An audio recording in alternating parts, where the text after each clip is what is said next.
So ನಮ್ಮ ಶರತ್ ಅವರು ಬೆಳಗ್ಗೆ ಒಂದು ಬಾಡಿಗೆ ಇದೆ ಅಂತ ಬಂದಿದ್ದರು.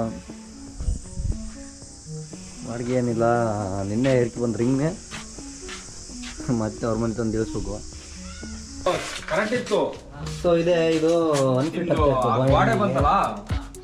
ಅದಕ್ಕೋಸ್ಕರ ನಮ್ಮ ಶರತ್ ಇದನ್ನು ತಗೋತೇನೆ. ಇದು 4.5 5 ಅಡಿ. ಸೊ ಫೈನಲಿ ಗಾಡಿ ಲೋಡ್ ಮಾಡಿಕೊಂಡು ಹೋಗ್ತಾ ಇದ್ದೀವಿ ಈಗ. ಇನ್ನು ಅದು ಮಾಡೋದಕ್ಕೆ ಹೊಡಿ ಗನಾಗಿ. ಸೊ ಇದೇ ಆಗಿರುತ್ತೆ, ಇಲ್ಲಿಗೆ ಶಿಫ್ಟ್ ಮಾಡಿಬಿಟ್ಟಾಯಿತು.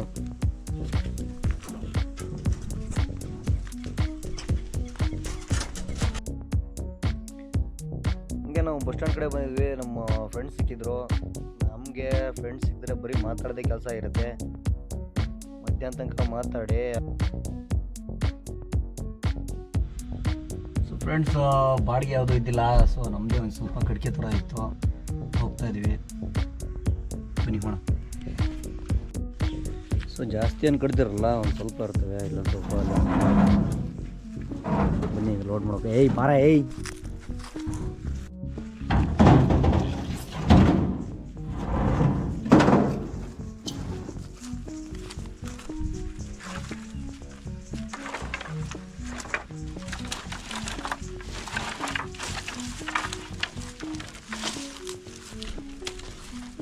ನಗೇಡು.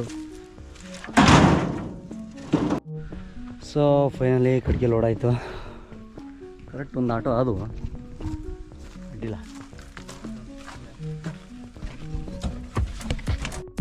ಸೊ ಫೈನಲಿ ಎಲ್ಲ ಇಳಿಸಾಯ್ತು.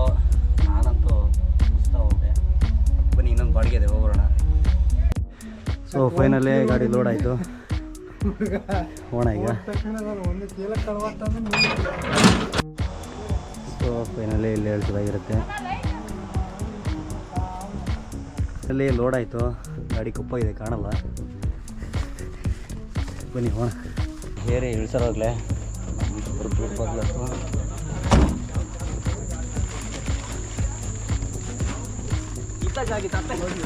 ಅಲ್ಲಪ್ಪ, ನಮ್ಮ ಕಡೆ ನಾವು ನೋಡ್ಕೊ ಹೋಗ್ತೇವೆ. ನಮ್ಮ ಕಡೆ ಕರೆಕ್ಟ್ ಇದ್ರೆ ನಾವು ಹೋಗ್ಕೊಂತ ಧೈರ್ಯ ಇರ್ತೀವಿ.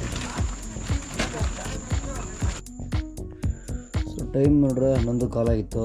ಸೊ ಈಗೊಂದು ಬಾಡಿಗೆ ಬಂದಿತ್ತು. ಏನು ಮಾಡೋಂಗಿಲ್ಲ, ಅವ್ರ ಟೈಮಿಂಗಿಗೆ ನಾವು ಹೋಗಬೇಕಾಗತ್ತೆ. ಸೊ ನಾನೀಗ ಹೋಗ್ತಾಯಿದ್ದೀನಿ, ಬನ್ನಿ ಹೋಣ. ಸಾಕು ನೋಡಿ.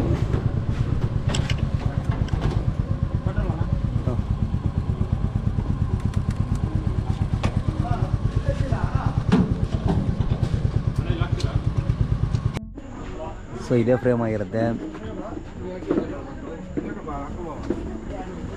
ಶಾಸ್ತ್ರ ಎಲ್ಲ ಮುಗಿಸಿರ್ತಾರೆ.